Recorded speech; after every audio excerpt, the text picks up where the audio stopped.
Assalamu alaikum student mathematics 4024. Welcome to Maths Guru. I hope you all are fine. I am fine too. Alhamdulillah. In this video we will solve a question on number sequence and pattern. This question has been taken from the past papers. The reference is October November 2021 paper 1 variant 1. एक student ने भेजा है मुझे ये question ना काफ़ी interesting लगा मुझे, तो मैंने सोचा कि इसका सॉल्यूशन तुम लोग के साथ भी जो है ना वो शेयर करना चाहिए। इस क्वेश्चन में we will be using the concept of vertical pattern किस तरह यूज करके हमें जनरल टर्म निकालनी है, थोड़ा सा वो देखेंगे। थोड़ा सा एक कहते हैं ना डिफरेंट टाइप का क्वेश्चन था, ऑल्दो हमने इस तरह का क्वेश्चन एक क्लास में भी किया था, उसी से थोड़ा सा जो है ना ये लिंक है, तो मैंने इसका सोल्यूशन जो है ना वो तुम लोग के साथ ज़रूर शेयर करना है। तो इस वीडियो में इसको मिलके साथ डिस्कस कर लेते हैं। एक तो वर्टिकल पैटर्न का कॉन्सेप्ट इसमें रिवाइज हो जाएगा थोड़ा सा, और दूसरा ये कि हमने एक सीक्वेंस हमने डिस्कस की थी जब हम क्लास में नंबर सीक्वेंस एंड पैटर्न कर रहे थे, तो मैंने कहा था एक और सीक्वेंस होती है जिसको हम एक्सपोनेंशियल सीक्वेंस या ज्योमेट्रिक सीक्वेंस कहते थे। ठीक है, ज्योमेट्रिक सीक्वेंस या एक्सपोनेंशियल सीक्वेंस में खास बात ये थी कि इसमें कंसेक्यूटिव टर्म्स का जो रेशियो होता है ना वो सेम होता है। जैसे हमारे पास अर्थमेटिक और लीनियर सीक्वेंस होती है ना, उसमें हमारे पास जो कंसेक्यूटिव टर्म्स होती हैं उनका डिफरेंस सेम होता है। ठीक है, जब आप सेकंड टर्म में से फर्स्ट टर्म को माइनस करते हो तो एक डिफरेंस आता है, फिर आप थर्ड टर्म में से सेकंड को माइनस करते हो तो वो डिफरेंस आता है, तो वो सारे डिफरेंस सेम होते हैं, कांस्टेंट डिफरेंस होता है। लेकिन जब हमने एक्सपोनेंशियल और ज्योमेट्रिक सीक्वेंस देखी थी तो वहाँ हमने ये देखा था कि भाई ये ऐसी सीक्वेंस होती है जिसमें कंसेक्यूटिव टर्म्स का रेशियो सेम होता है। जैसे अगर मैं 8 को 4 से डिवाइड करूँ तो 2 आंसर आएगा, 16 को 8 से करूँगा तब भी 2 आएगा, फिर 32 को 16 से करूँगा तब भी 2 आएगा, और फिर जब मैं 64 को 32 से डिवाइड करूँगा तब भी 2 आंसर आएगा। इसका मतलब है कि इसमें कंसेक्यूटिव टर्म्स का जो रेशियो है वो सेम है। ठीक है, तो ऐसी सीक्वेंस को हम कहते थे ज्योमेट्रिक सीक्वेंस या एक्सपोनेंशियल सीक्वेंस। इसमें हमने एक फॉर्मूला भी डिस्कस किया था कि जनरल टर्म निकालने के लिए हमारा जो इसका फॉर्मूला था टी एन का, वो हमारे पास था ए, और इसके साथ जो है वो मल्टीप्लाई हो रहा था आर, और फिर इस पे पावर आ रही थी एन माइनस वन। ठीक है, तो ये वो फॉर्मूला था जो कि हम यूज़ करते हैं in order to find the general term of a geometric sequence. लेकिन अच्छी बात ये है कि यहाँ हमें जनरल टर्म फाइंड नहीं करनी, वो जनरल टर्म उसने हमें दी हुई है। ठीक है, तो हमें ये फॉर्मूला यूज़ नहीं करना, बस ये है कि तुम्हारे साथ ये चीज़ जो है वो शेयर करनी थी कि इस तरह की जो सीक्वेंस तुम्हें नज़र आ रही है ना, ये बेसिकली ज्योमेट्रिक सीक्वेंस है या एक्सपोनेंशियल सीक्वेंस है। हो सकता है वो तुम्हें जनरल टर्म निकालने के लिए दे दे, तो ये फॉर्मूला याद रखना, T n is equals to a r और उसकी power n minus one. A first term होती है, आर जो है वो रेशियो होता है, कंसेक्यूटिव टर्म्स का रेशियो होता है, जैसे मैंने अभी तुम्हें निकाल के दिखाया 8/4 या 16/8। तो ये जो रेशियो है ना कंसेक्यूटिव टर्म्स का, ये बेसिकली आर कहलाता है। हम लोग जनरली बाद वाली टर्म को पहली वाली टर्म से डिवाइड करते हैं, मतलब T2 अपॉन T1 कर लिया, फिर T3 अपॉन T2, इस तरह करके जो है वो हम रेशियो निकाल लेते हैं, और फिर उसकी पावर होती है n-1। ठीक है, अच्छा अब इस क्वेश्चन में हमें क्या करना है, हमारे पास जो है वो तकरीबन 4 पार्ट्स हैं। तो फर्स्ट पार्ट में वो हमसे कह रहा है कि भाई आपके पास जो है वो first 4 terms of a sequence है, first 5 terms of a sequence है। सीक्वेंस जो है वो हमारे पास जो है वो ज्योमेट्रिक सीक्वेंस है, हमने उसको आइडेंटिफाई कर लिया। 4, 8, 16, 32 जो है वो 64 है, हमें फॉर्मूला यूज़ करने की कोई ज़रूरत नहीं है, बस ये डबल हो रहा है सारा। ठीक है ना, 4 को 2 से मल्टीप्लाई किया, 8, 8 को 2 से किया, 16 को 2 से किया, 32 को 2 से किया, तो इसका मतलब है वो आपसे कह रहा है find the next number in the sequence. तो 64 को जब मैं 2 से मल्टीप्लाई करूंगा तो मेरे पास आंसर आ जाएगा 128। तो मैंने बस यहाँ 128 लिख लेना है, कोई फॉर्मूला मुझे यूज़ करने की ज़रूरत नहीं है क्योंकि इसमें रेशियो सेम होता है। ठीक है ना, तो बस ये समझो कि सब यहाँ जो है हमने देख लिया, रेशियो इसका 2 आ रहा है तो सबको 2 से मल्टीप्लाई करते हुए आगे चलेगा। अच्छा, फिर हमसे कह रहा है कि the nth term of the sequence above. अब उसने मुझे nth टर्म दे दिया है, जनरल टर्म दे दिया है। इस पूरी सीक्वेंस की जो जनरल टर्म है वो आ रही है 2 की पावर n+1। हमसे कह रहा है write down an expression in terms of n for the nth term of these sequences. अब दो सीक्वेंस उसने हमें दी हुई हैं, पहली सीक्वेंस का 1 नंबर है, दूसरी सीक्वेंस का 2 नंबर है। अब 2 नंबर को देख के मुझे आइडिया हो गया कि यार मुझे थोड़ी सी यहाँ वर्किंग करनी ही पड़ेगी। अच्छा, अब जब इस तरह की लैंग्वेज आती है ना कि यार एक आपको जनरल टर्म दे रहा है और फिर कह रहा है कि बाकी दो सीक्वेंस की जनरल टर्म लिखो, तो इसमें जो है ना वो एक क्लियर हिंट ये होती है कि भाई इस जनरल टर्म को यूज़ करना है मुझे। ठीक है ना, इस जनरल टर्म को यूज़ करना है मुझे, ये देखना है कि इन दोनों सीक्वेंस में कोई कनेक्शन है, कोई रिलेशन है, वो मुझे आइडेंटिफाई करना है। तो अब ज़रा गौर से देखते हैं कि भाई हमारे पास जो जनरल टर्म दी हुई है वो इस सीक्वेंस की दी हुई है, 4, 8, 16, 32, 64, और मेरे पास जो सीक्वेंस है वो है 1, 5, 13, 29, 61। अब अगर मैं यहाँ देखूँ तो यहाँ 4 है और यहाँ 1 है, इसका मतलब है कि भाई मैं 3 माइनस कर रहा हूँ तो ये आ रहा है।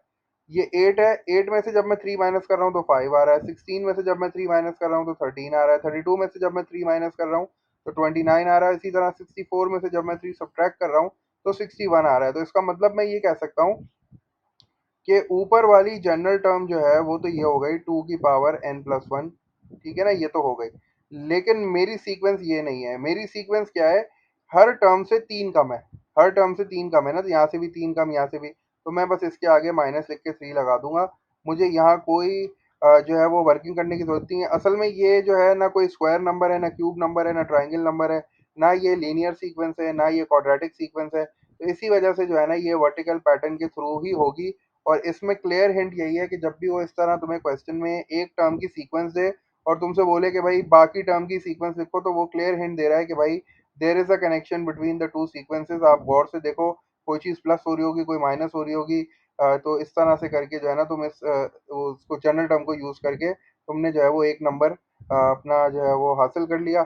इसमें देखो और कोई वर्किंग की जरूरत नहीं है, बस ये वर्किंग इनफ है। ठीक है, इससे ज़्यादा इसमें वर्किंग की ज़रूरत नहीं है। हाँ, पार्ट टू में जो है ना वो वर्किंग की बिल्कुल ज़रूरत है, क्योंकि पार्ट टू में आप जब देखोगे तो मैं एक काम पहले मैं ये कर लेता हूँ कि मैं जो है ना इसके ऊपर यहाँ सीक्वेंस लिखता हूँ। मैं थोड़ी वर्किंग यहाँ कर लेता हूँ इसकी ना, तो ये क्लियर हो जाएगा। मैं इसकी थोड़ी सी वर्किंग करूँ, वरना ये वर्किंग के बगैर ना समझ नहीं आएगा। तो मेरे पास लिखा हुआ है 4, ठीक है ना, फिर है 8, उसके बाद है 16, फिर 32 है, और फिर मेरे पास है 64। तो ये मैंने इधर दोबारा लिख ली सीक्वेंस, ठीक है ना।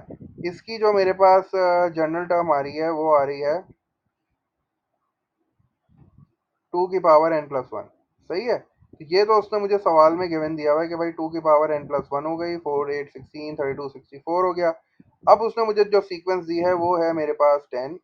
उसकी पहली टर्म जो है वो 10 है, फिर है 19, ठीक है, फिर मेरे पास आ रहा है 32, उसके बाद है मेरे पास 53, और फिर जो लास्ट है वो है मेरे पास 90। तो अब उसने बोला है कि भाई ऊपर वाली सीक्वेंस की जनरल टर्म दे रहा हूँ, उसको यूज़ कर लो, और नीचे वाली सीक्वेंस की मुझे एक जनरल टर्म निकाल के दिखा दो।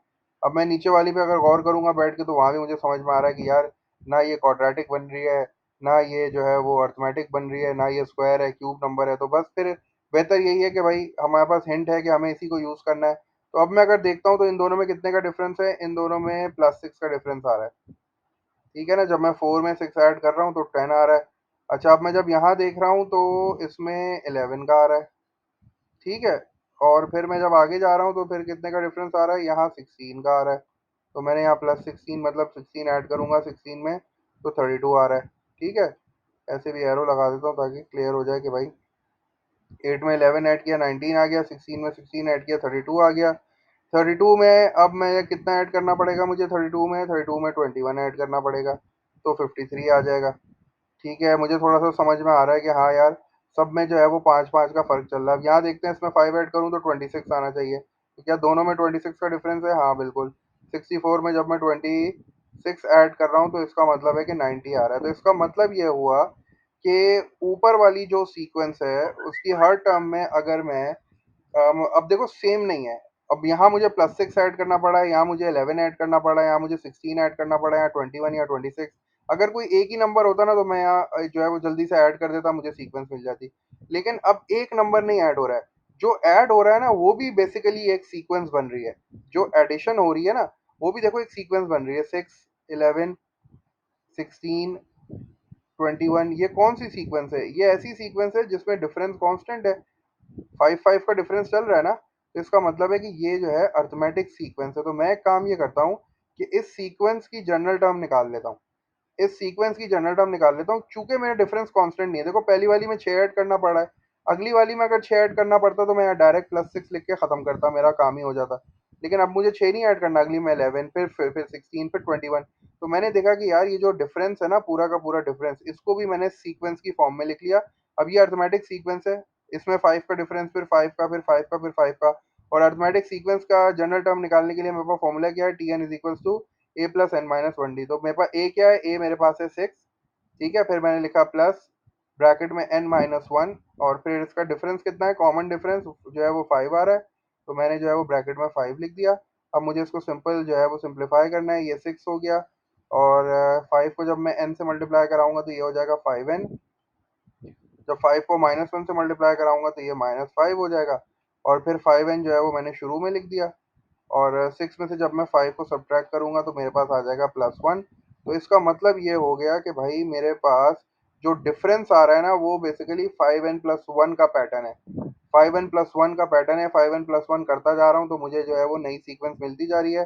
तो बस यहाँ फिर यही काम करना है कि यहाँ चूंकि मैं ऐड कर रहा हूँ तो मैंने जो है वो पहली वाली टर्म लिखी, जो मेरे जो सीक्वेंस थी, जो जनरल टर्म थी वो मैंने लिखी। अब चूंकि मैं जो है वो इसको भी मैंने सीक्वेंस कंसिडर कर लिया, तो जो सीक्वेंस है उसकी जनरल टर्म आ रही है 5n+1, तो मैं इसमें अब ऐड कर दूंगा 5n+1, तो मेरे पास मेरा रिक्वायर्ड आंसर आ जाएगा। इसको एक बार वेरीफाई भी कर लेते हैं, क्योंकि जो है ना एन की वैल्यू डाल के हम लोग जो है वो वेरीफाई भी कर सकते हैं। अब देखो, अगर मैं एन की जगह पे 1 डालता हूँ, अब देखो मेरी सीक्वेंस बन रही है कि नहीं बन रही है। अगर मैं एन की जगह 1 डालता हूँ तो मेरे पास क्या हो जाएगा, 2 पे पावर है n+1, तो ये हो जाएगा 2 स्क्वायर, क्योंकि एन की जगह पे मैंने डाला है 1, तो 1+1 2 हो जाएगा। और 5 को जब मल्टीप्लाई कराऊंगा एन से तो 5 हो जाएगा और +1 हो जाएगा, तो 2 का स्क्वायर कितना होता है 4, 4+5 हो जाएगा 9, और 9+1 कितना हो जाएगा 10। तो देखो पहली टर्म 10 आ रही है, बिल्कुल आ रही है। एक और चेक कर लेते हैं, एन को 2 डाल के चेक कर लेते हैं कि हमारी सीक्वेंस सही है कि नहीं है, हमारी जनरल टर्म सॉरी सही है कि नहीं है। अब जब मैं एन की जगह 2 डालूंगा तो अब ये क्या हो जाएगा, ये 2 हो जाएगा, 2+1 3 हो जाएगा, तो ये 2 का क्यूब हो जाएगा। सही है। और वो 2 का क्यूब जो है वो 8 होता है, मैं डायरेक्ट 8 ही लिख देता हूँ ना।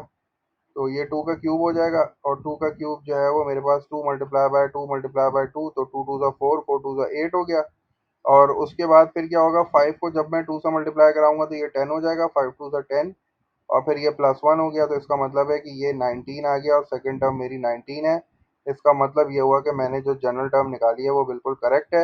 मैंने उसको वेरीफाई भी कर लिया। तो ये देखो थोड़ा सा वर्टिकल पैटर्न यूज किया, और देखो वर्टिकल पैटर्न में भी सीक्वेंस आ रही है।